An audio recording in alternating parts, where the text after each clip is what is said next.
أعمالنا من يهده الله فهو المهتد ومن يضلل فلن تجد له وليا مرشدا أما بعد أرسله بالحق بشيرا ونذيرا وداعيا إلى الله بإذنه وسراجا منيرا أعوذ بالله من الشيطان الرجيم بسم الله الرحمن الرحيم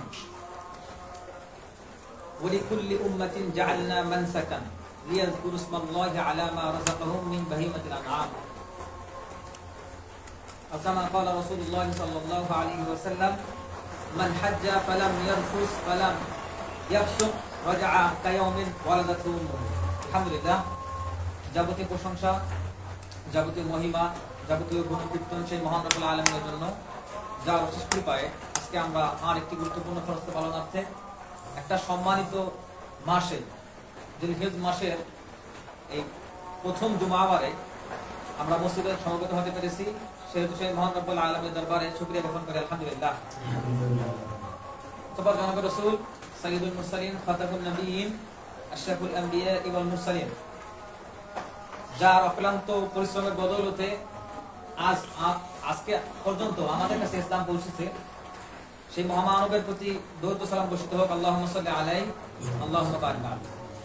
উপস্থিত মুসলমানে کرام, আমরা পবিত্র কোরআনে উল্লেখিত যে 4টি পবিত্র মাস আছে সেই মাসগুলোর মধ্যে অন্যতম একটা মাস হচ্ছে জিলহজ মাস। আমরা সেই জিলহজ মাসে উপস্থিত এবং এই জিলহজ মাসের প্রথম যে 10 দিন আছে এই 10 দিনের গুরুত্ব আল্লাহর কাছে অনেক বেশি। আল্লাহ সুবহানাহু ওয়া তাআলা সূরা ফজরের মধ্যে বলেন ওয়াল ফজর ওয়া লায়ালিন আশর। এই যে ওয়া লায়ালিন আশর বলা হলো অর্থাৎ 10 রাত্রির কথা বলা হলো। এই 10 রাত্রির কথা বলতে ইবনে কাসির আসছে এই 10 রাত্রি মানে হচ্ছে যুলহিজ মাসের 1 থেকে 10 দিন। আহলুল হকের যারা আলেম আছেন তাদের মতে আল্লাহর কাছে সবচেয়ে মর্যাদাপূর্ণ রাত্রিগুলোর মধ্যে অন্যতম রাত্রি হচ্ছে রমাদানের শেষ দশকের রাত্রিগুলো এবং আল্লাহ সুবহানাহু ওয়া তাআলার কাছে সবচেয়ে মর্যাদাপূর্ণ দিনগুলোর মধ্যে অন্যতম দিন হচ্ছে যুলহজ মাসের 1 থেকে 10 তারিখ। তো এই দিনগুলো সম্পর্কে কোরআন এবং হাদিসে বিভিন্ন ফজিলত বর্ণনা করা হয়েছে এবং এই দিনগুলোতে রাসূলুল্লাহ সাল্লাল্লাহু আলাইহি ওয়াসাল্লাম তার সাহাবীগণকে বিশেষ বিশেষ কিছু কাজ করতে বলেছেন এবং সাহাবীগণও তাদের আমলে আমরা বিভিন্ন আসার থেকে পাই যে তারা এইসব দিনে কি কি করতেন। এ সম্পর্কে বিভিন্ন হাদিস আসছে, যেমন ইবনে আব্বাস আনিন নবী সাল্লাল্লাহু আলাইহি ওয়াসাল্লাম قال মাল আমালু ফি আইয়ামিল আশরি আফদালু মিনাল আমালি ফি হাদিহি قالوا ওয়ালাল জিহাদু قال ওয়ালাল জিহাদ ইল্লা রাজুলুন খারাজা ইউখাতিরু বিনাফসিহি ওয়া মালিহি ফালাম ইয়ারজি' বিশাইইন। রাসূলুল্লাহ সাল্লাল্লাহু আলাইহি ওয়াসাল্লাম বললেন যে আল্লাহর নিকট সবচেয়ে পছন্দনীয় আমল হচ্ছে জিলহজ মাসের যে 10 তারিখের প্রথম থেকে 10 তারিখের ভিতরে যে আমলগুলো করা হয় এই আমলগুলো। তখন একজন সাহাবী প্রশ্ন করলেন, অনেক সাহাবী তারা বললেন ওয়ালাল জিহাদু, জিহাদও কি নয়? তখন রাসূল সাল্লাল্লাহু আলাইহি ওয়াসাল্লাম বললেন ওয়ালাল জিহাদ, জিহাদও নয়, তবে ইল্লা রাজুলুন খারাজা, যে ব্যক্তি বের হয়ে গেছে ইউখাতিরু, তাকে ক্ষতিগ্রস্ত করেছে বিনাফসিহি ওয়া মালিহি, অর্থাৎ সে জীবন দিয়েছে কিংবা তার জীবন এবং সম্পদ ব্যয় করেছে এবং সে কিছু নিয়ে ফিরে আসেনি, অর্থাৎ তার জীবন এবং সম্পদ কিছু নিয়ে ফিরে আসেনি, অর্থাৎ জিহাদের ময়দানে শহীদ হয়ে গেছে, তার কথা আলাদা। তাহলে এই 10 দিন আল্লাহর কাছে কত গুরুত্বপূর্ণ আমরা এই হাদিস থেকে পাইলাম। এটা বুখারীর 969 নম্বর হাদিসের মধ্যে এসেছে। এরপর সহিহ মুসলিমের 1162 নম্বর একটা হাদিসে বলা আছে সিয়ামু ইয়াউমি আরাফা, আরাফাতের দিনের সিয়াম ইহতাসাবু আলা আল্লাহি আন ইউকাফিরাস সানাতাল্লাতী ক্বাবলাহু, আমি আশা করি আল্লাহ সুবহানাহু ওয়া তাআলা আমাদের সামনের 1 বছরের গুনাহ মাফ করে দিবেন, সুবহানাল্লাহি ওয়াস সানাতাল্লাতী বা'দাহু, এবং পরের 1 বছরের গুনাহ মাফ করে দিবেন, সুবহানাল্লাহ। এটা হচ্ছে আরাফার দিবস, অর্থাৎ হাজিরা যেদিন আরাফার ময়দানে অবস্থান করবেন সেই দিনে আমরা যে সওমটা রাখবো, অর্থাৎ 10 তারিখের ভিতরে 9 তারিখে এই জুলহজ মাসের 10 তারিখের ভিতরে একটা আমল, এই দিন যদি আমরা সওম পালন করি তাহলে রাসূলুল্লাহ সাল্লাল্লাহু আলাইহি ওয়াসাল্লাম আশা করছেন যে আল্লাহ আমাদের সামনের 1 বছর পরে 1 বছর গুনাহ মাফ করে দিবেন। এরপরে একটা হাদিস তিরমিজি 1493 নম্বর হাদিসে আসছে, মা আমিলা আদামি মিন আমালিন ইয়াওমান নাহরি উহিব্বু ইলা আল্লাহি মিন ইহরাকিদ দাম। যে রাসূলুল্লাহ সাল্লাল্লাহু আলাইহি ওয়াসাল্লাম বলেছেন যে আদম সন্তানেরা কুরবানির দিনে সর্বোত্তম যে আমলগুলো করে তার মধ্যে সর্বোত্তম আমল হচ্ছে রক্ত প্রবাহিত করা। তিরমিজি শরীফে আসছে। তো এই যে তিনটা হাদিস পড়লাম, তিনটা আমলের কথা আসলো, অর্থাৎ 1 থেকে 10 তারিখের ভিতরে 10তম তারিখে তো আমরা কুরবানি করতেছি, তার মানে এটা হচ্ছে 1 থেকে 10 তারিখের ভিতরে একটা আমল। এরপর মুসনাদে আহমদের একটা হাদিসে এসেছে 19601 নম্বর হাদিস, ইদা দাখালাতিল আশরু, যখন এই দশক আসবে, ওয়া আরাদু আহাদুকুম, এবং তোমাদের মধ্যে কেউ ইচ্ছা করবে, আই ইউদহিয়া, আমি কুরবানি করব, ফালা ইয়ামাসসা মিন শা'রিহি ওয়া বাশরিহি শাইআ, সে যেন তার নখ এবং চুল না ছোঁয়, অর্থাৎ নখ এবং চুল যেন না কাটে। কেউ যদি চায় যে আমি কুরবানি করব, সে যেন এই যে এই দশক আসার শুরু থেকে শেষ পর্যন্ত যেন, অর্থাৎ কুরবানি দেওয়ার আগ পর্যন্ত যেন এটা না করে, নখ এবং চুল না কাটে। তাহলে এইখানে আমাদের একটা যথার্থ বিষয় আছে, সেটা হচ্ছে আমরা যারা সালাফি মানহাব, আমাদের ভিতরেও এখানে একটা জয়ীফ হাদিসের আমল চালু আছে। সেটা হচ্ছে যে কেউ কুরবানি দিক বা না দিক, সবাই চুল এবং নখ কাটা থেকে বিরত থাকে। এই বিষয়ে বলা হচ্ছে ইন্ডিভিজুয়ালি, ব্যক্তিগতভাবে এই আমলটা জয়ীফ হাদিসের মধ্যে আসছে, যে কেউ যদি কারো যদি কোরবানি করার সামর্থ্য না থাকে এবং সে যদি এগুলো রেখে দেয়, কোরবানির দিন কোরবানি করে, তবে আল্লাহ তাকে কোরবানির সওয়াব দিবেন। এই বিষয়টা চালু আছে আমাদের সমাজে, কিন্তু এটা জয়ীফ হাদিসে এসেছে।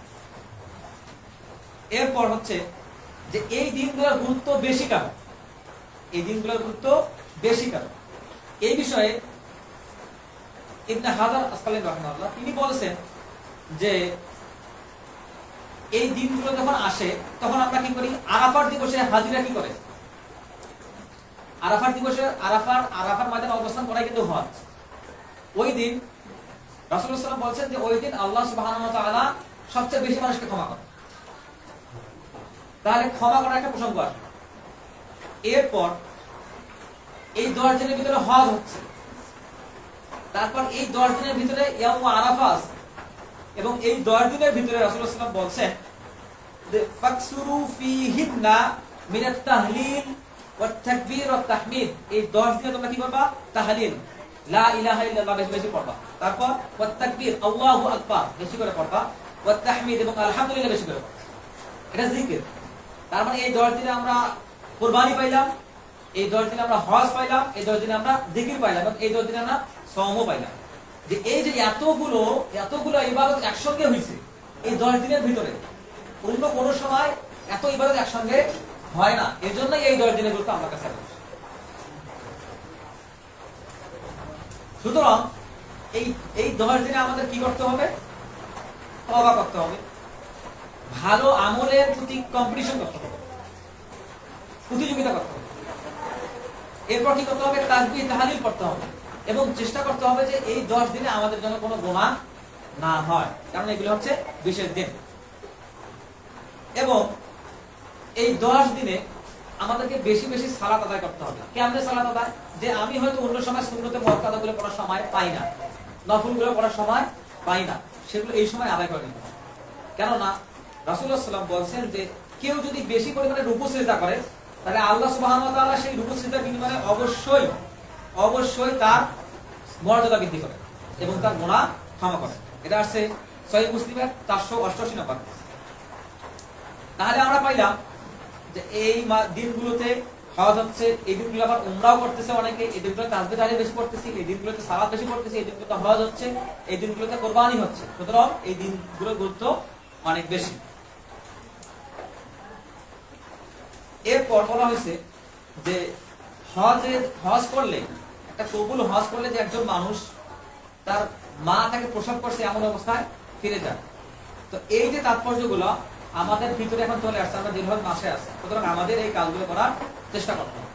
এবং এইখানে সাহাবী রাদিয়াল্লাহু আনহুগণের কিছু আমল ছিল, যেমন ইবনু ওমর রাদিয়াল্লাহু আনহু এবং আবু হুরায়রা, এনারা কি করতেন, এই দিনগুলো যেমন হাদিসে আমরা পাইলাম মুসনাদে আহমদের 6054 নম্বর হাদিস, যে কি এই দিনে আমাদের তাসবিহ তাহলিল তাহমিদ বেশি করে করতে হবে, মানে সুবহানাল্লাহ, আলহামদুলিল্লাহ, লা ইলাহা ইল্লাল্লাহ, আল্লাহু আকবার, এগুলো বেশি বেশি করতে হবে।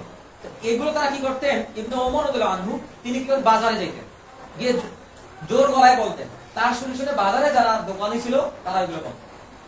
আবু হুরায়রা রাদিয়াল্লাহু আনহু এই কাজটা করতেন, তিনি মসজিদে গিয়ে জোরে তাকবীর দিতেন, তাহমিদ করতেন, তখন মসজিদে যারা থাকতো তারা এগুলো বলতো। এটা হচ্ছে সাহাবীদের ব্যক্তিগত আমল। এরপর বলা হয়েছে যে এই 10 দিনের অন্যতম একটা আমল হচ্ছে কোরবানি করা। কোরবানি শব্দের অর্থ কি? কোরবানি ইংরেজি স্যাক্রিফাইস, মানে ত্যাগ করা, যে কোনো কিছু ত্যাগ করা, যে কোনো কিছু কোরবানি করা। কোরবানির ক্ষেত্রে যেটা সর্বোত্তম স্যাক্রিফাইস, যেটা ঈদুল আজহায় কোরবানি করা, এটা ছাড়াও আমরা আমাদের জীবনে আল্লাহর জন্য, দ্বীনের জন্য যত ত্যাগ স্বীকার করি সবই হচ্ছে কোরবানি। যেমন হাদিসের মধ্যে কি আসছে যে কেউ যদি জুমার দিনে প্রথম মসজিদে আসে তার সব কি উট কোরবানির সব, পরে আসলে গরু, ছাগল, মহিষ, ভেড়া, দুবাই হবে দিন পর্যন্ত চলে গেছে। এগুলো হচ্ছে কোরবানি, এগুলো হচ্ছে ত্যাগ। আমি সবার আগে মসজিদে আসছি, তার মানে বাড়ির অন্যান্য কাজ ফেলে ত্যাগ করে আমি মসজিদে আসছি, এই জন্য আমার এটা ফজিলত আল্লাহ সুবহানাহু ওয়া তাআলা দিয়েছেন।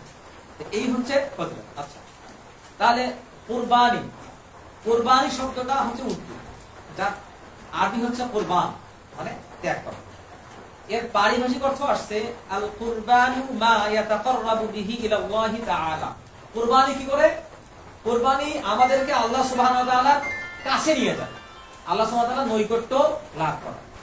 আমরা যত ত্যাগ স্বীকার করবো ততই তো আল্লাহ সুবহানাহু ওয়া তাআলা আমাদেরকে ভালোবাসবেন, ততই তো তাকওয়া অর্জিত হবে, ততই তো নিয়ত খালেস হবে। এটা হচ্ছে আল্লাহর কাছে যাওয়ার মাধ্যম, এটা হচ্ছে কুরবান। গুরুত্ব, গুরুত্ব সম্পর্কে সূরা হাজের একটা আয়াত আসছে, ওয়াল বুদনা জাআলনাহা লাকুম মিন শাআইরিল্লাহি লাকুম ফিহা খায়র। যে এই কুরবানির দিনে তোমাদের পক্ষ থেকে যে উটগুলা, যে উটনিগুলো তোমরা কুরবানি করো, এটা হচ্ছে আল্লাহর নিদর্শন। এবং এবং যদি তোমরা এটা করো তাহলে তোমাদের জন্য উত্তম কিছু হবে। সূরা সাফফাতের মধ্যে আসছে ওয়াফাদাইনাহু বিযিবহিন আযীম। আমি প্রথম যে সূরা হাজ থেকে পাঠ করলাম যে এই কুরবানিতে যে উটগুলো কুরবানি করা হয়, এই আয়াতটা আসছে ইব্রাহিম আলাইহিস সালাম তার সন্তানকে যে কুরবানি করতে গেছিলেন সেই ঘটনা থেকে এই আয়াতটা আসছে। দ্বিতীয় ঘটনা আসছে, এটা হচ্ছে হ্যাঁ, এবং দ্বিতীয় ঘটনাটা ওই কেন্দ্র করে আসছে ওয়াফাদাইনাহু বিযিবহিন আযীম। আল্লাহ সুবহানাহু ওয়া তাআলা বলেন যে এটা হচ্ছে একটা মহা কুরবানি। একটা বলছে রাখা ওয়াফাদাইনাহু বিযিবহিন, বিযিবহিন শব্দটা এটাকে কেন্দ্র করে পরবর্তীতে একটা বিতর্কের সৃষ্টি হয়েছে, সেটা সম্পর্কে আমরা আলোচনা করতে চললাম। তো ওয়াফাদাইনাহু বিযিবহিন আযীম, এটা হচ্ছে একটা মহা কুরবানি। তারপর আল্লাহ তাআলা বলেন ওয়া তারাকনা আলাইহি ফিল আখিরিন। এবং এই যে ইব্রাহিম আলাইহিস সালাম কুরবানি করলেন, এই কুরবানিটা ওয়া তারাকনা আলাইহি ফিল আখিরিন, তার পরবর্তীতে যারা আসবে তাদের সবার উপরে আমি এটা জারি করে দিয়েছি। এইজন্যই আমরা কুরবানি করি। এটা হচ্ছে ইব্রাহিমী সুন্নাহ। আর আমাদের আমরা বলি যে মুসলিম জাতির পিতা, বিভিন্ন দেশে বিভিন্ন জাতির পিতা দেয় মানুষ, তো আমরা বিতর্ক করতে গিয়ে বলি যে মুসলিম জাতির পিতা হচ্ছে ইব্রাহিম। আসলে বিষয়টা ওটা না, নবীদের পিতা হচ্ছে ইব্রাহিম আলাইহিস সালাম। মিল্লাতে আবিকুম ইব্রাহিম যা আছে, এটার ব্যাখ্যা হচ্ছে তিনি নবীদের পিতা, আর মুসলিম জাতির পিতা হচ্ছে আদম আলাইহিস সালাম। নবীদের পিতা হচ্ছে ইব্রাহিম আলাইহিস সালাম। এই যে তার যে সুন্নাতটা, এই সুন্নাতটা কি আমাদের উপরও আল্লাহ জারি করে দিয়েছেন, অর্থাৎ আপনার আলাইহি ফিল আখিরিন। এরপর আরো দলিল হচ্ছে আমরা সূরা কাউসার পড়ি ফাসাল্লি লিরাব্বিকা ওয়ানহার, অতঃপর তোমার রবের উদ্দেশ্যে সালাত করো, ওয়ানহার এবং নাহর করো, রক্ত প্রবাহিত করো, কুরবানি করো। আচ্ছা, এখানে একটা কথা বলে নিই, যবেহ করা এবং নহর করার মধ্যে কিছু প্র্যাকটিক্যাল পার্থক্য আছে। এখানে নহরের কথা বলেছে, যবেহ করা মানে হচ্ছে কোন জন্তুকে শুইয়ে রক্ত প্রবাহিত করা, যবেহ করা। আর নহর করা হচ্ছে উটকে দাঁড়ানো অবস্থায় গলা কেটে কোরবানি করা। তাহলে নহর করা হচ্ছে মানে উটকে কোরবানি করা, উটকে দাঁড়ানো অবস্থায় কোরবানি করা। আর যবেহ করা মানে হচ্ছে শুইয়ে কোরবানি করা। দুটোর মধ্যে একটু পার্থক্য আছে। তো এই ফাসাল্লি লিরাব্বিকা ওয়ানহারের ব্যাখ্যা ফাতুল কাদিরে আসছে পঞ্চম খণ্ড 504 পৃষ্ঠায়, যে ওয়া হুয়া আমারা, এটা হচ্ছে আল্লাহর আদেশ। ফাসাল্লি লিরাব্বিকা ওয়ানহার ফেল আমর, এটা হচ্ছে নির্দেশ সূচক কথা। এজন্য বলা হয়েছে ওহুয়া আমার, এটা নির্দেশ সূচক, ওয়াল আমরু লিল ওয়াজিব, এবং এই নির্দেশ সূচক কথাগুলো ওয়াজিব হয় আমাদের উপর। ইল্লা আন তাসরিফুহু সুন্নাহ ইল্লা দুনুব ইল্লা নাদা। তারপর বলা হয়েছে যে কিন্তু হাদিসগুলো এই ওয়াজিবটাকে আমাদের জন্য সুন্নতে মুআক্কাদা করে দিয়েছে। অর্থাৎ তিনি বলতে চাচ্ছেন যে কুরবানি করা আমাদের জন্য ওয়াজিব নাকি সুন্নতে মুআক্কাদা। তো তিনি এই ফাতুল কাদিরের ব্যাখ্যায় আসছে, তিনি বলছেন যে আমাদের উপরে এই নির্দেশটা বাস্তবায়ন করা ছিল ওয়াজিব, কিন্তু রাসূলুল্লাহ সাল্লাল্লাহু আলাইহি ওয়াসাল্লামের প্র্যাকটিক্যাল আমল এই ওয়াজিবটাকে সুন্নতে মুআক্কাদায় পরিণত করেছে। তার মানে কুরবানি করা সুন্নতে মুআক্কাদা। আচ্ছা, তাহলে কুরবানির হুকুম কি? কুরবানি করা ওয়াজিব নাকি সুন্নতে মুআক্কাদা? আচ্ছা, এই বিষয়ে দুইটা মতামত আছে। কেউ বলছেন ওয়াজিব, কেউ বলছেন সুন্নতে মুআক্কাদা। তবে ওয়াজিব এবং সুন্নতে মুআক্কাদা যাই হোক, এটা ইসলামের একটা অন্যতম সংস্কৃতি নিদর্শন, এজন্যই কুরবানি আমাদের করা উচিত। তো কুরবানির হুকুম হচ্ছে যারা ওয়াজিব বলছেন, এই মতের পক্ষে আছেন ইমাম আবু হানিফা রাহিমাহুল্লাহ, এই মতের পক্ষে আছেন ইমাম তাইমিয়্যা রাহিমাহুল্লাহ, এই মতের পক্ষে আছেন ইমাম তাইমিয়্যা রাহিমাহুল্লাহ শিক্ষার্থী ইবনুল কাইয়িম, এই মতের পক্ষে আছেন মুহাম্মদ বিন সালেহ আল উসাইমিন, এই মতের পক্ষে আছেন ইমাম আউজাঈ, ইমাম লাইস। তাদের দলিল হচ্ছে, যারা বলেন ওয়াজিব, তাদের দলিল হচ্ছে ফাসল লিল রাব্বিকা ওয়ানহার, এই যে নির্দেশ সূচক, এই জন্য তারা বলছেন এটা ওয়াজিব। তারপরের দলিল রাসূলুল্লাহ সাল্লাল্লাহু আলাইহি ওয়াসাল্লাম হাদিস থেকে তারা দলিল দিবেন, মান কানা লাহু সাআতান ওয়া লাম ইউদহি ফালা ইউকরিবান্না মুসাল্লানা, যে যাদের সামর্থ্য থাকা সত্ত্বেও কুরবানি করবে না, তারা যেন আমাদের ঈদগাহে না আসে। আচ্ছা, এইটা তারা বলছেন যে কুরবানি ওয়াজিব, তাদের পক্ষে দলিল। আচ্ছা, এরপর রাসূল সাল্লাল্লাহু আলাইহি ওয়াসাল্লাম আরেকটা হাদিস পেশ করেছেন, ইয়া আইয়ুহান নাস, হে মানুষ সকল, ইন্না আলা কুল্লি আহলি বাইতিন ফি কুল্লি আমিন উযহিয়া, নিশ্চয় প্রত্যেক পরিবারের পক্ষে প্রতি বছর একটা করে কুরবানি আছে। তারা এই হাদিস পেশ করছে। দ্বিতীয় মত হচ্ছে সুন্নতে মুআক্কাদা। সুন্নতে মুআক্কাদায় জমহুর যারা, অর্থাৎ আমরা ইমাম আবু হানিফা মত পাইলাম, তিনি এটাকে ওয়াজিব বলছেন। আরো যে চার মাযহাবের আরো তিনজন ইমাম আছেন, ইমাম মালিক, ইমাম শাফি, ইমাম আহমদ ইবনে হাম্বল, এদেরকে জমহুর বলা হয়। তো তারা বলছেন যে এটা সুন্নতে মুআক্কাদা। কোন হাদিসের ভিত্তিতে? আমরা কিছুক্ষণ আগে হাদিসে শুনে আসলাম, ইযা রাআইতুম হিলালান, যখন তোমরা চাঁদ দেখবে, নতুন চাঁদ, জিলহিজ্জা, জিলহজ্জে, ওয়া আরাদা আহাদুকুম, এবং তোমাদের মধ্যে কেউ যদি ইচ্ছা করে আইয়ুদহিয়া, আমি কুরবানি করব, ফালইউমসিক আন শা'রিহি ওয়া আযফারিহি হাত্তা ইউদহিয়া, সেটা কুরবানি করার আগ পর্যন্ত চুল এবং নখ না কাটে। তাহলে এখানে ওয়া আরাদা বলা হয়েছে, যদি কেউ ইচ্ছা করে কুরবানি করবে, ইচ্ছার উপর ছাড়ি দেওয়া হয়েছে, তার মানে সুন্নতে মুআক্কাদা। তারা এই দলিল দিয়েছে, যারা বলেন সুন্নতে মুআক্কাদা, তারা দলিল। তাদের আরেকটা দলিল হচ্ছে রাসূলুল্লাহ সাল্লাল্লাহু আলাইহি ওয়াসাল্লাম জীবনে যত কুরবানি করছেন, সেই কুরবানি কখনো নিজের পক্ষ থেকে করছেন, কখনো পরিবারের পক্ষ থেকে করছেন, কখনো উম্মতের পক্ষ থেকে করছেন। তিনি কুরবানি করতে গিয়ে দোয়া করতেন, বিসমিল্লাহ আল্লাহুম্মা তাকাব্বাল মিন মুহাম্মাদিন ওয়া আলি মুহাম্মাদিন ওয়া মিন উম্মতি, মানে আমার পক্ষ থেকে, আমার পরিবারের পক্ষ থেকে, আমার উম্মতের পক্ষ থেকে কুরবানি। কয়টা কুরবানি করতেন তিনি? দুইটা দুম্বা বা মেষ কুরবানি করতেন। আচ্ছা, এটা রাসূলুল্লাহ সাল্লাল্লাহু আলাইহি ওয়াসাল্লাম, তিনি হজ করতে গেছেন মক্কায়, সেখানেও কুরবানি করছেন, সেখানে নিজের জন্য কুরবানি করছেন এবং পরিবারের জন্য কুরবানি করে দুম্বা পাঠায় দিয়েছেন কুরবানি করার জন্য। যখন তিনি বাসায় কুরবানি করছেন, তখনও দুইটাই কুরবানি করছেন, এই আমলের মধ্যে কোনো পার্থক্য ছিল না। এবং তিনি বাসায় যে কুরবানিগুলি করছেন, এই কুরবানিতে তিনি অধিকাংশ সময় মেষ কিংবা খাসি কুরবানি, এবং তিনি হজে গিয়ে, সফরে গিয়ে যে কুরবানি করছেন, অধিকাংশ সময় উট এবং গরু কুরবানি করছেন। আচ্ছা, তাহলে এখান থেকে একটা দলিল আসতেছে, একটা হাদিসের মধ্যে আসছে যে রাসূলুল্লাহ সাল্লাল্লাহু আলাইহি ওয়াসাল্লাম আয়েশাকে বললেন যে আমাকে একটা ছুরি দাও, এবং আয়েশা তাআলা কি করলেন, ছুরিতে চোখে আমরা ধার দিই, ছুরিতে ধার দিয়ে রাসূলুল্লাহ সাল্লাল্লাহু আলাইহি ওয়াসাল্লামকে দিলেন। তারপর তিনি কি করলেন, দুটো দুম্বা নিলেন। সেই দুম্বা দুটো কেমন ছিল? হাদিসের মধ্যে বলা হয়েছে যে আমার অবিকাশ সিং তিনি আমাকে বললেন আকর না শিনওয়ালা দুম্বা নিয়ে আসতে, এটা উফি সুয়াদিন, যার পায়ের গোড়া ছিল কালো। তারপর বলা হয়েছে ওয়া গুরু ফি সুয়াদিন, তার পেটের নিচে কালো। তারপর বলা হয়েছে ওয়ান গুরু ফি সুয়াদিন, এবং তার চোখের চারপাশেও কালো ছিল। এমন একটা দুম্বা দুইটা নিয়ে আসা হলো, শিনওয়ালা দুম্বা, দেখতে সুন্দর না দেখতে। এরপর তিনি কি করলেন, তার গলার উপরে পা দিয়ে ঝাড় দিলেন এবং জবাই করলেন। তাহলে এটা হচ্ছে তাম। এটা সহিহ মুসলিমের 4825 নম্বর হাদিস আছে। এবং এই বিষয়ে ইমাম শাফিঈ রাহিমাহুল্লাহ তিনি বলেন আল উযহিয়া সুন্নাতুল লা তুজি, অর্থাৎ কুরবানি উযহিয়া হচ্ছে এটা সুন্নাহ, সুন্নাতের মধ্যে সুন্নতে মুআক্কাদা, এটা ওয়াজিব না। এটা ইমাম শাফিঈর মত কিতাবুল উম্মের মধ্যে আছে, দ্বিতীয় খণ্ড 214 পৃষ্ঠায় আছে। এখন আমরা দেখব যে কুরবানি পশুর বৈশিষ্ট্য কেমন হবে। কুরবানির পশুর বৈশিষ্ট্য রাসূলুল্লাহ সাল্লাল্লাহু আলাইহি ওয়াসাল্লামের হাদিসের মধ্যে আসছে 4টা বৈশিষ্ট্য থাকা যাবে না। কুরবানির পশুর মধ্যে 4টা বৈশিষ্ট্য থাকা যাবে না। কোন 4টা বৈশিষ্ট্য? এটা সুনানে নাসাই 4370 নম্বর হাদিসে আসছে। বলা হয়েছে যে সেটা স্পষ্ট কানা হওয়া যাবে না। কানা এবং স্পষ্ট বোঝা যায় এমন কানা হওয়া যাবে না। রোগা, পাতলা, পাতলা মানে রোগা, এমন রোগা যার রুগ্নতা স্পষ্ট। এরপর বলা হয়েছে খোড়া, এমন খোড়া যার খোড়া রোগ স্পষ্ট, এবং এমন মজ্জাহীন জীর্ণ শীর্ণ যেটা দেখলেই বোঝা যায়। কেন এগুলো কোরবানি করা যাবে না জীর্ণ শীর্ণ? যে আল্লাহ সুবহানাহু ওয়া তাআলা তাদের কোরবানি কবুল করেন যারা কোরবানিতে তাকওয়া অবলম্বন করে।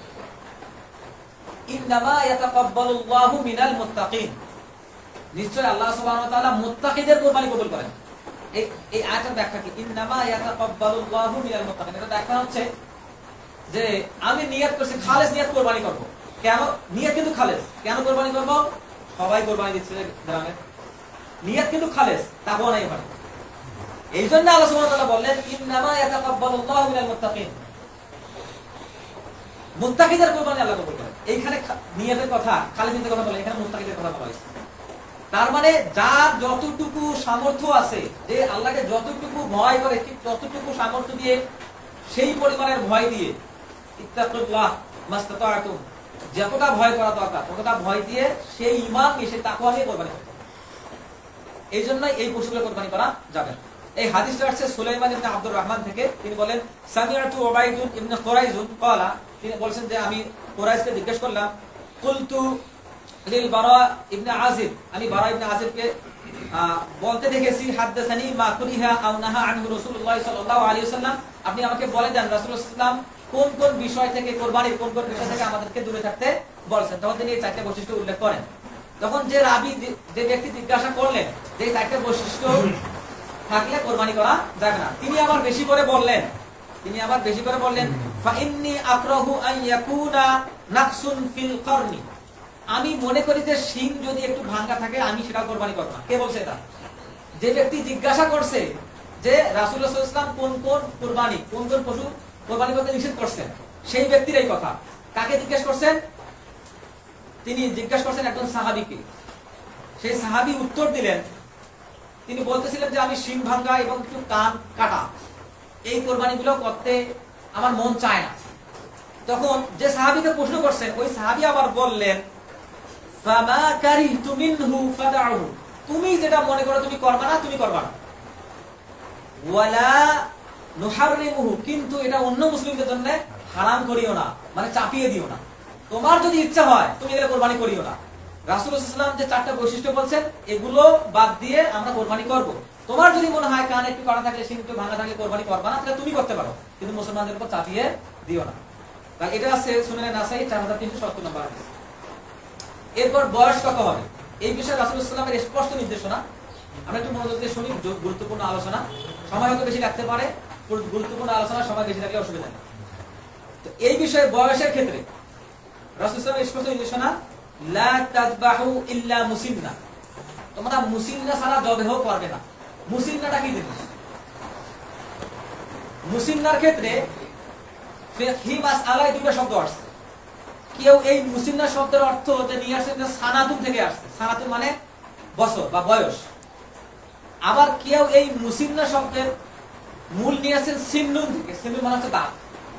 সিন্নুন মানে হচ্ছে দাঁত, আর সানাতুন মানে হচ্ছে বয়স, ফিকহি দৃষ্টিকোণ থেকে। তার মধ্যে আহনাফ যারা, মানে হানাফি মাযহাবের যারা ইমাম, তারা সানাতুন নিছেন, মানে বয়স নিছেন।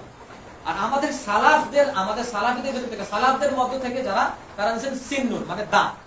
তার মানে হচ্ছে লা তাযবাহু ইল্লা মুসিন্না, তোমরা দাঁত ওটা পশু ছাড়া জবাই করবে না। তো তারা যে বলছেন আহনাফরা যে 1 বছর 2 বছর 5 বছর 6 বছরের বয়স হইতে হবে, তারা এইভাবে বলছেন।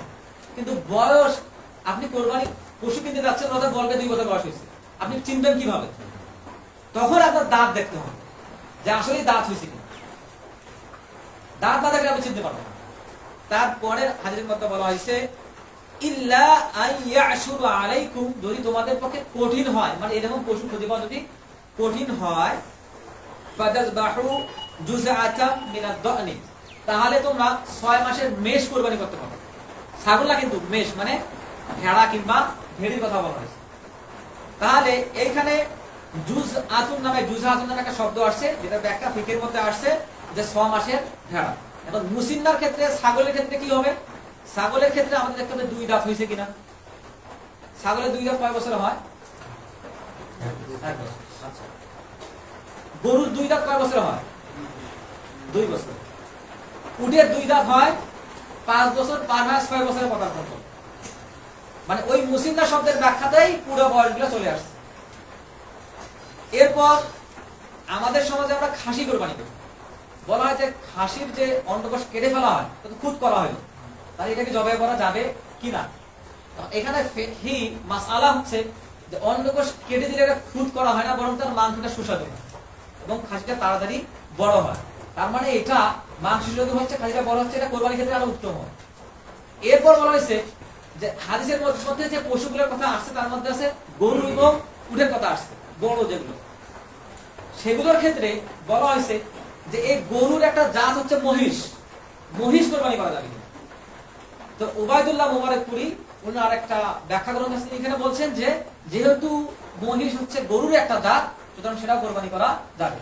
কিন্তু অ্যাভয়েলেবল কোনটা সবচেয়ে বেশি? গরু, তার মানে ওইটা কোরবানি করতে হবে। তার মানে আমরা পশু পাইলাম কি? ছাগল পাইলাম, তারপরে মেষ পাইলাম। ছাগলের সঙ্গে কি আছে? দুম্বা, মেষ মানে ভেড়া। ছাগল, দুম্বা, মেষ একই নিয়ম। তারপরে কি হচ্ছে?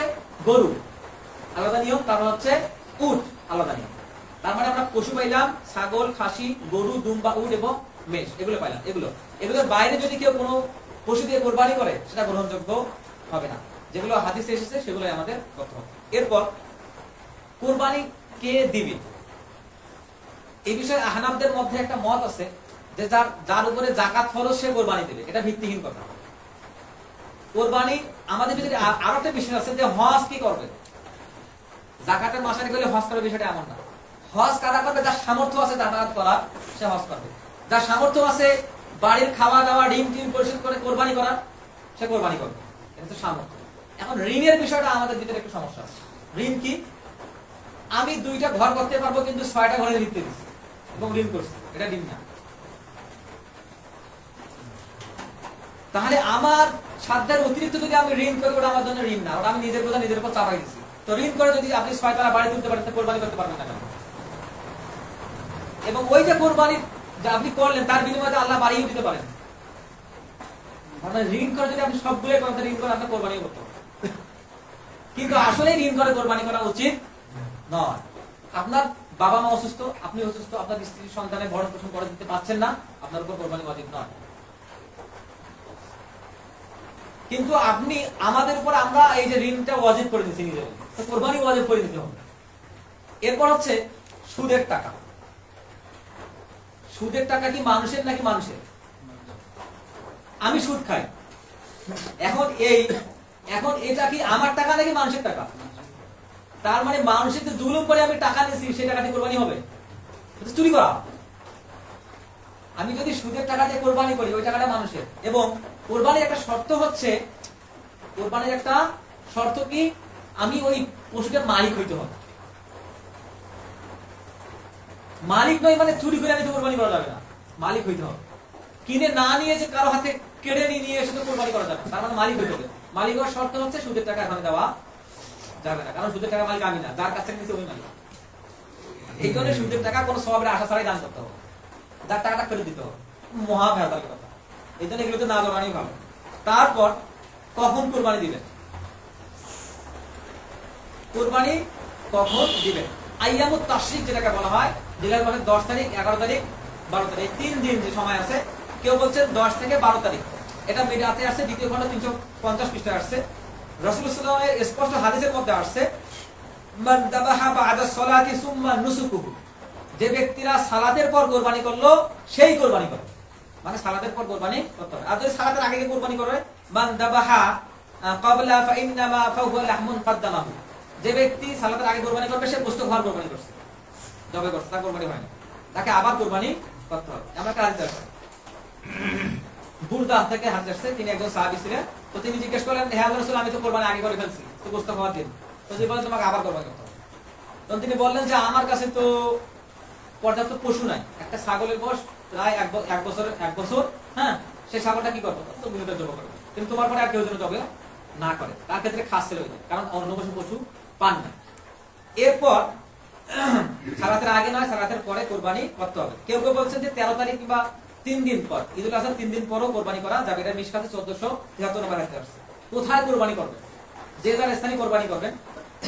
এখন ঈদের মাঠে কোরবানি করতেন রাসূলুল্লাহ সাল্লাল্লাহু আলাইহি ওয়াসাল্লাম। কানা রাসূলুল্লাহ সাল্লাল্লাহু আলাইহি ওয়াসাল্লাম ইয়াযবাহু ওয়া ইয়ানহারু বিল মুসাল্লা, রাসূলুল্লাহ ঈদের মাঠে কোরবানি করতেন। এবং তিনি বলছেন যে ফানহার ফি রিহালিকুম, তোমাদের অবস্থার উপরে, অর্থাৎ যে যেখানে থাকবে সেখানে কোরবানি করতে পারবে। কে কোরবানি দিবে? কোরবানি পশুকে কোরবানি কে দিবে? যিনি কোরবানি নিয়ত করছেন, পশু কিনছেন, তিনি কোরবানি দিবেন, এটা সুন্নাহ।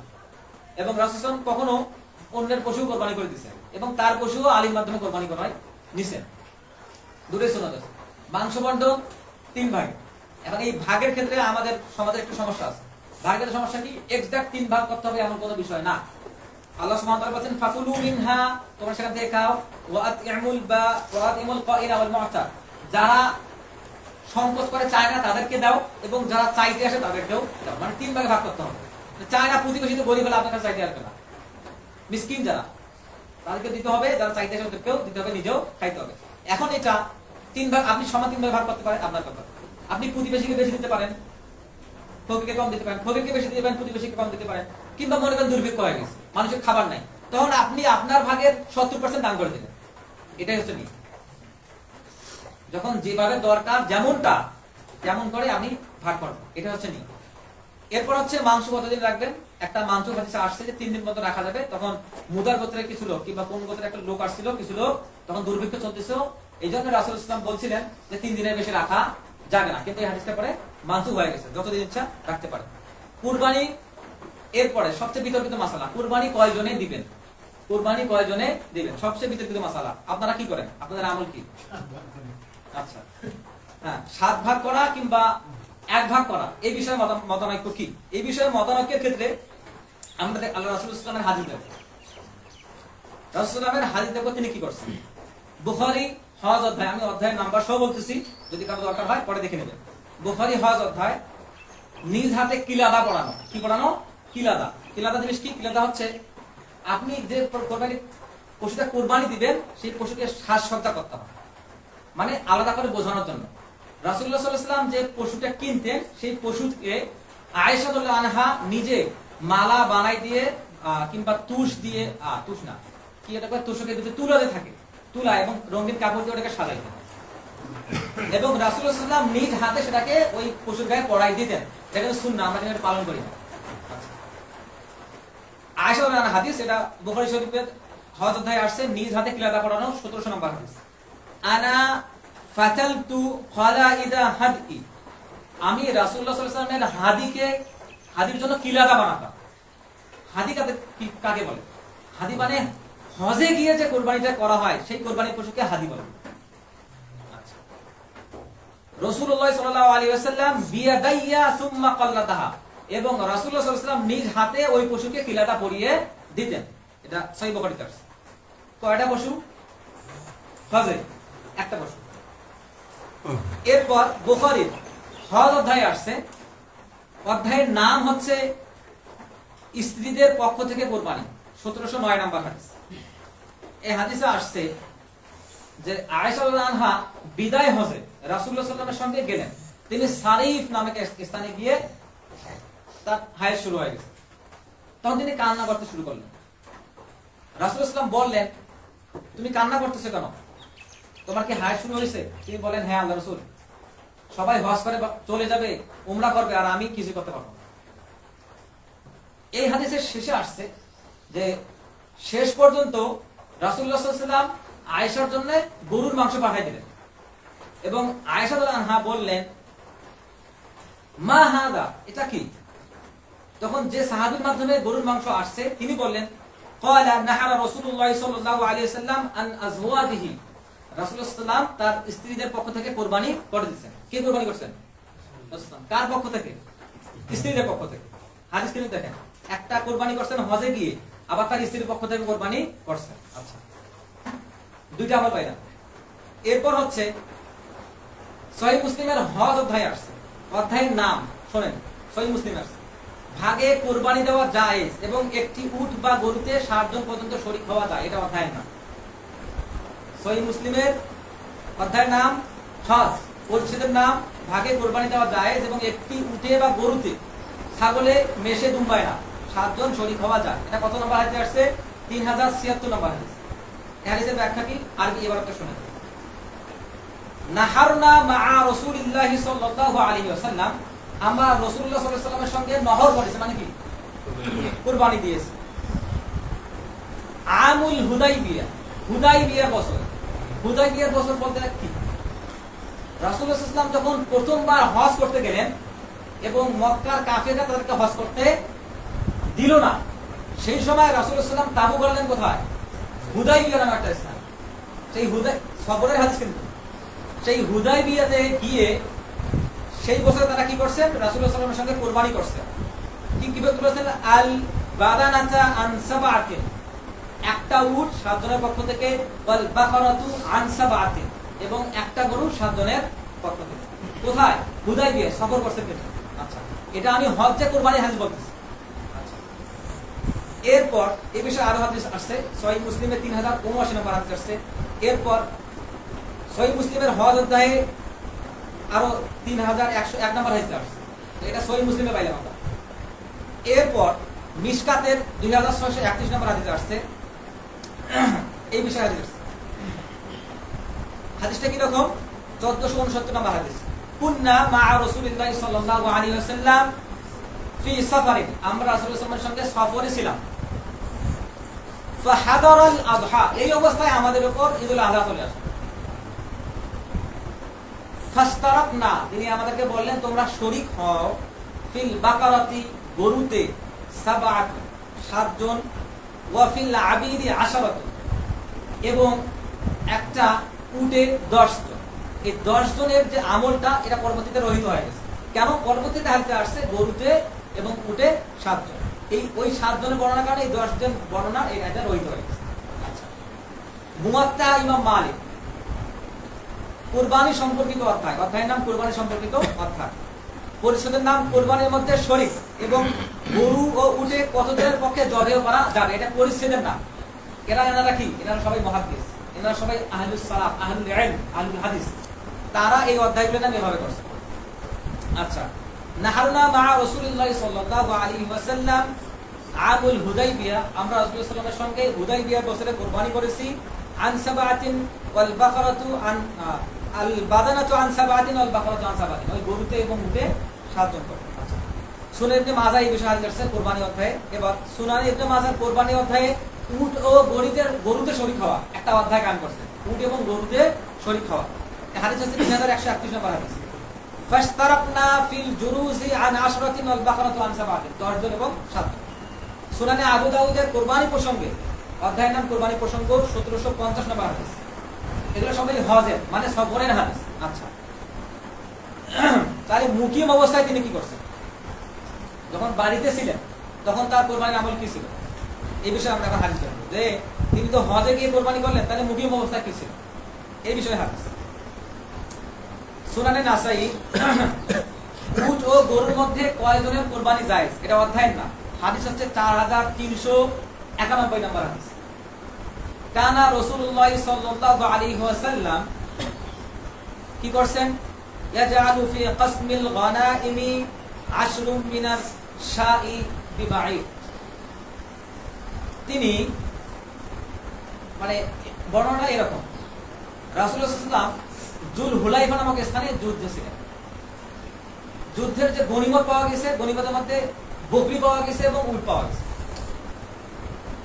তো গনিমত যেহেতু পাওয়া গেছে, তো সাহাবীরা কি করছেন, জবে করে রাসূলুল্লাহ ইসলামের অনুমতি না নিয়ে, ভাগ না হওয়ার আগে পাতিলে চড়াই দিয়েছে। তখন রাসূলুল্লাহ ইসলাম কি করলেন, বললেন যে সবগুলো উল্টে দাও, যত পাতিল চলছে সব উল্টে হবে। এরপরে এগুলো যে ভাগ করা হবে, যারা যারা কুরবানি করছে তাদের পক্ষ থেকে কেটে নেওয়া হবে। কেন তারা কুরবানি করছে? তখন কি করা হলো, তখন 10টা ছাগল সমান একটা উট করা হবে। কয়টা ছাগল সমান? 10টা উট সমান, মানে 10টা ছাগল যে একটা উটের সমান, এটা কিন্তু এই হাদিস থেকে বলা। আচ্ছা, মিশকাতুল মাসাবির সালাত অধ্যায় হাদিস আসছে 1458 নম্বর হাদিস। ওয়ান জাবিরিন আন্না নবী সাল্লাল্লাহু আলাইহি ওয়াসাল্লাম قال, আগের হাদিস দেখেন কিন্তু আমুল হুদাইবিয়ার বছরে, মানে সফরের হাদিস। এটা কোথায় হাদিস? মুকিমে বাড়িতে হাদিস। ওয়ান জাবিরিন, জাবির থেকে বর্ণিত, আন্না নবী সাল্লাল্লাহু আলাইহি ওয়াসাল্লাম قال, রাসূলুল্লাহ সাল্লাল্লাহু আলাইহি ওয়াসাল্লাম বলেছেন, কি বলেছেন? আল বাকারাতু আন সাবআতিন। বাকারাতু মানে কি? সূরা বাকারা আছে না? বাকারা মানে কি? গরু। আর বাকারাতু মানে হচ্ছে গাভী। তাহলে গাভীর পক্ষ থেকে 7টা। ওয়াল জাজহুরু আন সাবআতিন, উটের পক্ষ থেকেও 7টা। কত নম্বর হাদিস? মিশকাতুল মাসাবি 1458 নম্বর হাদিস। আমি যেখানে যে হাদিসগুলো উল্লেখ করতেছি প্রত্যেকটা হাদিস ক্রিস্টাল ক্লিয়ার। এখানে কোনো মাজহুল রাবি নাই, এখানে প্রত্যেকটা রাবি সিকাহ, প্রত্যেক রিজাল শাস্ত্রবিদদের মতে, এবং প্রত্যেকটা হাদিস সহিহ পর্যায়ে উত্তীর্ণ।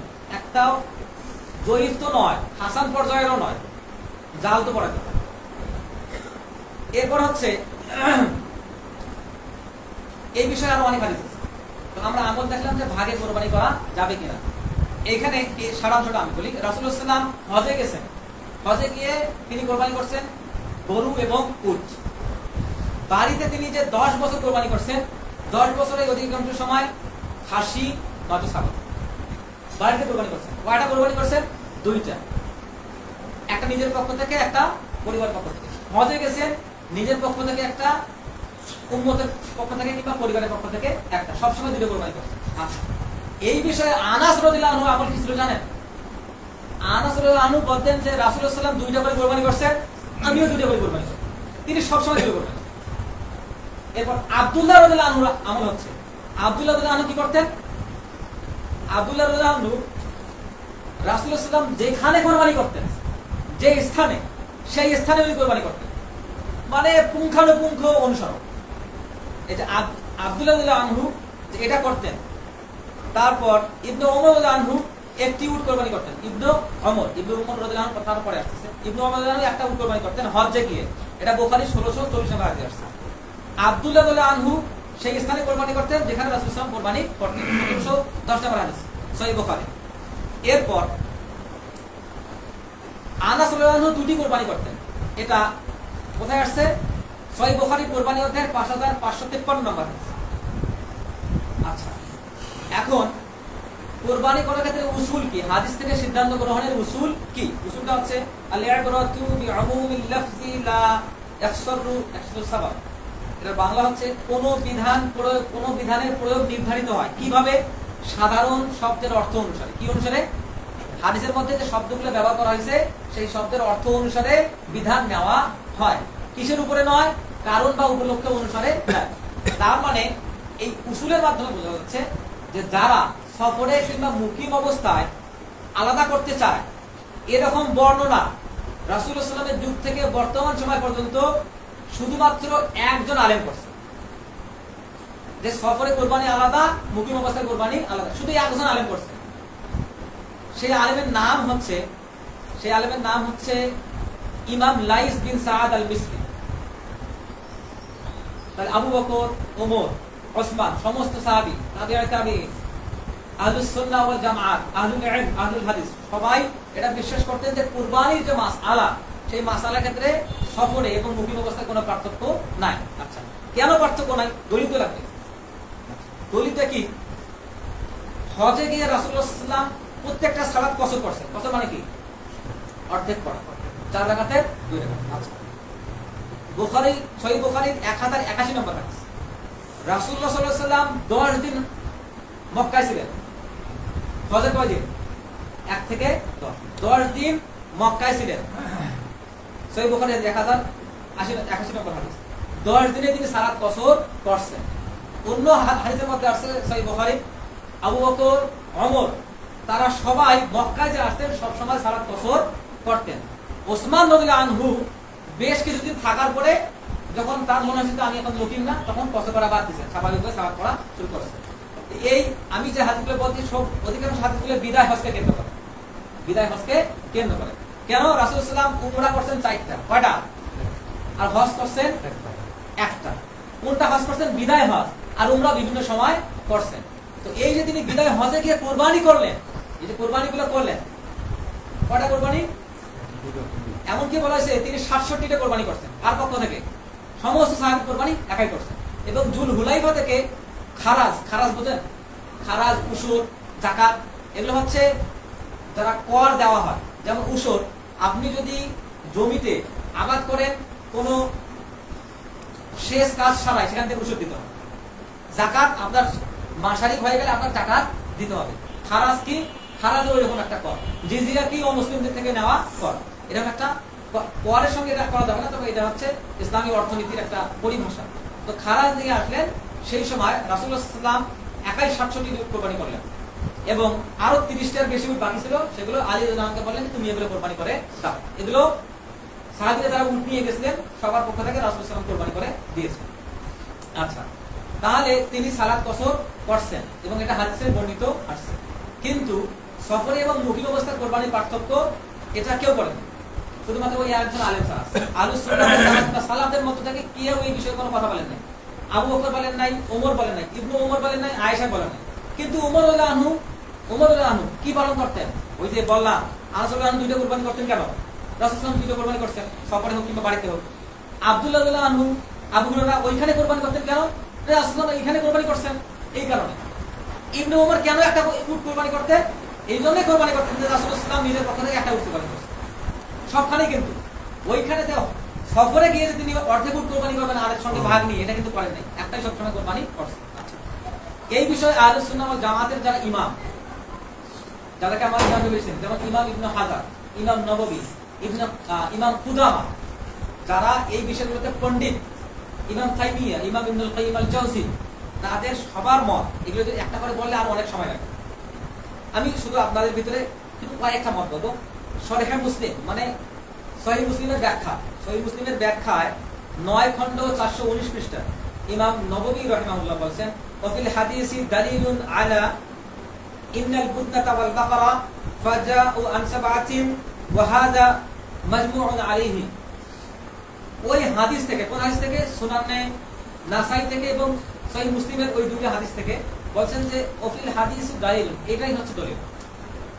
কিসের দলিল? যে কুরবানির ক্ষেত্রে 7টা উট, একটা উটে 7 ভাগ এবং গরুতে 7 ভাগ, এবং ওয়াহাদা মাজমুউন আলাইহি, এবং এটার উপরে ইজমা হয়ে গেছে। ইজমা কি? যখন আহলুল হকের যত আলেম আছেন সবাই একটা বিষয়ে একমত, তখন সেটা ইজমা হয়। এবং ইজমার বিপক্ষে যদি কেউ কথা বলে তাহলে সেটা শরীয়তের বিপক্ষে কথা বলা হয়। শরীয়তের প্রধান উৎস কয়টা?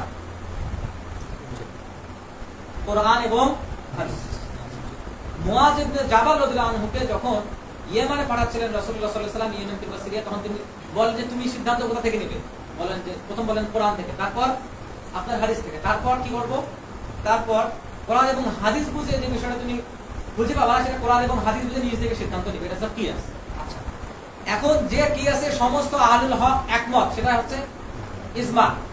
এখন আপনি সেখানে ইজমা মানবেন নাকি একজনের মত মানবেন? কোনটা মানবেন? ইজমা মানতে হবে, কারণ সমস্ত আহলুল হক সেখানে একমত। একজন কি বললো, কারো ব্যক্তিগত আমল এখানে প্রভাব ফেলবে না। এবং আমরা যদি বিচ্ছিন্ন হয়ে যাই, কেমনে? যে নতুন মত পাইলাম, যাচাই বাছাই না করে যদি সেই মতটাই মানার চেষ্টা করি, তাহলে আমাদের বিচ্ছিন্ন হওয়ার অনেক পথ খুলে যাবে। এজন্য আমাদের আহলে সুন্নাহ আর আলেমদের যে বক্তব্য সেটার সঙ্গে আমাদের থাকতে হবে। আচ্ছা, যারা বলছেন যে ভাগে কোরবানি চলবে না, তাদের দলিল আমি কিছুক্ষণ আগে আপনাদের একটা আয়াত বলছিলাম, ওয়াফাদাইনাহু বিযিবহিন আযীম, এটা হচ্ছে একটা মহা কুরবানি। ইব্রাহিম আলাইহিস সালাম কয়টা কুরবানি দিয়েছেন? একটা দুম্বা কুরবানি দিয়েছেন, বিযিবহিন জবেহ করছেন, এটা এক বছর। তারা ওইখান থেকে দলিল দিয়েছেন যে এক ভাগে কোরবানি, একটা কোরবানি একজনকে দিতে হবে। তাদের আরো দলিল কি? তাদের আরো বিভিন্ন দলিল আছে। এখন যে একটা কোরবানি উনি দিচ্ছেন ইব্রাহিম আলাইহিস সালামের সুন্নাত, সেই সুন্নাত আমরা পালন করতেছি, সুতরাং এখানে ভাগ করা যাবে তার দলিল এটা। আবার তারা আরো বিভিন্ন দলিল একসঙ্গে করেছেন এবং এটা বলছেন যে হজে গিয়ে তারা সবাইকে পরিবার নিয়ে গেছিল না, পরিবার ছাড়া। তার মানে হজে গিয়ে যে 7 জন কুরবানি দিছে, আমাদের সমাজেও যদি 7 জন কোরবানি দেয়, তবে 7টা পরিবারের পক্ষ থেকে দেওয়া যাবে না, 7 জন দিতে হবে। এগুলো বিভিন্ন বিষয়ে মত পার্থক্য করছেন।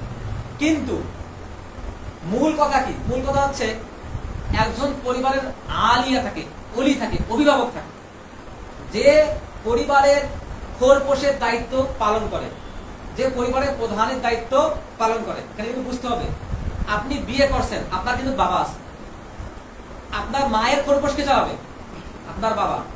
আপনি আপনার নিজের স্ত্রীর আপনার পরিবারের খোরপোশ চালাবেন। আপনি বিয়ে করছেন, আপনার বাবা আলাদা, আপনি আলাদা। সেখানে আপনার বাবা যদি কোরবানি দিয়ে দিল, আপনি তার পক্ষ থেকে কোরবানি দিতে পারবেন না। যদি দেন তাহলে 2 ভাগ, এক ভাগে হবে না। তার মানে আপনি বিয়ে করছেন মানে আপনি একটা পরিবার। কারণ এইখানে যৌথ পরিবারগুলো যে কোরবানি দেয়, এইটাতেই সমস্যা। এই জন্যই আলেম ওলামা বলে যে ভাগে কোরবানি হবে না। কেন? বাংলাদেশের সিস্টেমটাই নষ্ট। এটা সমস্যা। ইমাম মালিক রাহিমাহুল্লাহ, আচ্ছা এখানে একটা কথা বলি, কোরবানি সুন্নতে মুআক্কাদা, এই বিষয়ে 3 আলেম একমত। ইমাম মালিক, ইমাম শাফি, ইমাম আহমদ বিন হাম্বল। অমত কার? ইমাম আবু হানিফা। আচ্ছা, এখন কোরবানি 7 ভাগে দেওয়া যাবে, এই বিষয়ে 3 ইমাম একমত। একমত নয় কে? ইমাম মালিক। তিনি না, একমত নয় ইমাম মালিক, কোরবানি 7 ভাগে দেওয়া যাবে এইখানে একমত নয় ইমাম মালিক। তিনি ইবনে উমরের আমল করছেন। ইবনে উমর যে একটা কোরবানি দিতেন, তিনি ইবনে উমরের কথা দলিল দিচ্ছেন। এখন তার দলিলের খণ্ডন কি? যে ইমাম মালিক যে এটা বলছেন, তার দলিলের খণ্ডন অনেকটা করে আসছে। যেমন এই বিষয়ে ইবনে কুদামা বলছেন যে ইবনে উমরের দলিল থেকে যে ইমাম মালিক মত দিছেন, সেটা আমাদের জন্য হুজ্জা নয়। হুজ্জা মানে কি? দলিল নয়। দলিল কোনটা? যেটা হাদিস আছে, ওটাই দলিল। তাহলে কোরবানি ওইখানে মত আছে যে 7 জন, 7টা পরিবার পক্ষ নেয়। আমি বলতেছিলাম যে যারা যে পরিবারের খোরপোশের দায়িত্ব পালন করে, সে ওই পরিবারের কর্তাটাকে আলিয়া বলা হয়, তিনি ওই পরিবারের পক্ষে কোরবানি দিবেন। আচ্ছা, কোরবানিতে আরো ভাগ আছে। আরো ভাগটা কি রকম? হ্যাঁ, রাসূলুল্লাহ সাল্লাল্লাহু আলাইহি ওয়াসাল্লাম তার উম্মতের পক্ষে কোরবানি করছেন কিনা? গোসের ভাগ দিবেন নাকি সবের অংশীদার করছেন? সবের অংশীদার। সবের অংশীদার কি রকম? একজন লোকের কোরবানি দেওয়ার সামর্থ্য নাই, আপনারা 3 জন একসঙ্গে হয়ে তাকে টাকা দিলেন এবং সে নিজে কোরবানি করে, সব পাইলো কারা? আপনারা সব পাইলেন। কোরবানি করছে কে? ওই লোক। এটা কিন্তু ভাগে কোরবানি, কিন্তু আপনি সবের অংশীদার। আর একটা ভাগে কোরবানি হচ্ছে যেটা রাসূলুল্লাহ সাল্লাল্লাহু আলাইহি ওয়াসাল্লামের হাদিস থেকে আমরা এতক্ষণ থেকে শুনে আসলাম, যেটা সফরে হোক কিংবা মুকিম অবস্থায় হোক একই করে। এখন এই বিষয়টা হচ্ছে, এই বিষয় নিয়ে আরো অনেক কথা বলা যাবে। এই বিষয়ে যেসব কিতাবে দলিল আছে আমি সেই দলিলগুলোর কথা বলবো। ইবনে কুদামা আল মুগনি 13 খণ্ড 366 পৃষ্ঠা, ইবনে বাস মাজমুউল ফাতা ইবনে বাস 18 খণ্ড 34 পৃষ্ঠা, ইবনে কুদামা আল মুগনি 9 খণ্ড 438 পৃষ্ঠা, ইবনে আব্দুল বার আর তাহমিদ 22 খণ্ড 64 পৃষ্ঠা। ফাতাওয়া ফাতাওয়া লাজনা দাইমা, এটা হচ্ছে 2016 সালে ফাতাওয়া, 11 খণ্ড 401 নম্বর ফাতাওয়া। ফাতাওয়া আল লাজনা দাইমা কোন দেশে ফাতাওয়া জানেন? সৌদি আরবের স্থায়ী ফাতাওয়া। সৌদি আরবের স্থায়ী ফাতাওয়া বোর্ড, যেটা তাদের ফাতাওয়া হচ্ছে যে 7 জন অংশগ্রহণ করতে পারবে। তবে ওইটা নয়, যে কোনটা নয় ব্যাখ্যা করি। একজন ব্যক্তি একটা উট কিংবা গরু কিনে নিয়ে আসছে, বোঝেন? কিন্তু 7 জন একসঙ্গে গিয়ে টাকা দিয়ে নিয়ত করে উট কিনে নিয়ে আসছে এমন নয়। একজন ব্যক্তি একটা উট কিংবা গরু নিয়ে আসছে, বাড়িতে এসে ভাগ করতেছে ওই কোরবানি কিনে নিয়ে আসছে কয়জন? তাহলে তারা ভাগ করতেছে এখন কি জন্য? গোশতের জন্য। এইটাই ইমাম মালিক রাহিমাহুল্লাহ এইটা বিরোধিতা করছে এবং একটা হাদিসের ফুটনোটে আমি দেখলাম যে এইটাই ব্যাখ্যা করা হচ্ছে। আচ্ছা, তাদের আরেকটা ব্যাখ্যা হচ্ছে, যারা বলছেন যে কোরবানির 7 ভাগে দেওয়া যাবে, তাদের একটা কথা হচ্ছে যে একটা পশুর 7টা অন্তর মানে 60টা নফস কেমন জবে হয়? 60টা কোরবানি দেওয়া কেন? একটা নহর, একটা জবে করতে হবে, একটা প্রাণ দিতে হবে, তারা এটা দলিল দিচ্ছে। তাহলে হজে গিয়ে যে 7 জন একসঙ্গে কোরবানি দিলেন, সেখানে কয়টা অন্তর ছিল? একটাই অন্তর ছিল, কিন্তু 60টা ছিল না, মানে একটাই অন্তর ছিল। এগুলো হচ্ছে সরাসরি হাদিসের বিপরীত কথা। তো এই জন্য কোরবানি যদি সুন্নতে মুআক্কাদা হয়, আপনার যদি সামর্থ্য থাকে ইন্নামা ইয়াতাকাব্বালুল্লাহু মিনাল মুত্তাকিন, যত সামর্থ্য, আপনার সামর্থ্য একটা উট কোরবানি দেওয়ার, একটাই দিবেন, আপনি ভাগে গেলে আপনার কোরবানি হবে। আপনার সামর্থ্য আছে একটা গরু কোরবানি দেওয়ার, আপনি ভাগে গেছেন, আপনার সামর্থ্য তো আল্লাহ জানেন, আপনার সামর্থ্য আছে আপনি ভাগে গেছেন, এটা চলবে না। আপনার সামর্থ্য আছে আপনার ছাগল মেষ দুম্বা দিতে হবে, আপনার সামর্থ্য নাই, দিবেন না, সমস্যা নেই। এখন কোরবানি খেতে উত্তম জিনিস কোনটা? আমি এবার উত্তম বিবেচনা করি আলোচনা করার পর থেকে। সর্বোত্তম হচ্ছে একটা উট কোরবানি দেওয়া প্রত্যেকের পক্ষ থেকে। তারপরে উত্তম কোনটা? একটা গরু কোরবানি দেওয়া। তারপর উত্তম কোনটা? একটা ছাগল, একটা মেষ, একটা দুম্বা কোরবানি দেওয়া। তারপর উত্তম কোনটা? একটা গরুতে 7 ভাগ হওয়া। তারপর উত্তম কোনটা? একটা উটে 7 ভাগ হওয়া। এটা হচ্ছে উত্তমতা। এখন আপনার সামর্থ্য যে উত্তমতার সঙ্গে শরীক হওয়া, সেই সামর্থ্য অনুসারে আপনার কোরবানি দিতে হবে।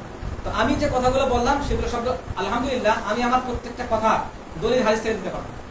এবং আমি এই পুরো সপ্তাহ জুড়ে যে কোরবানির যে হাদিসগুলো পড়লাম, আমি বাংলাদেশের কোনো আলেমের তেমন বক্তব্য শুনি না এবং এই বিষয়গুলো তেমন জানিও না। আমি জাস্ট সালাফদের পক্ষ থেকে যে বক্তব্যগুলো পাইছি এবং যারা এই বিষয়ে পাণ্ডিত্য অর্জন করছেন, যাদের ফতোয়াগুলো, তাদের রেফারেন্সগুলো বিভিন্ন বইয়ে পুরো বিশ্বের আলেমরা ব্যবহার করেন, সেইগুলো থেকে আমি রেফারেন্স দিলাম। আল্লাহ সুবহানাহু ওয়া তাআলা আমাদেরকে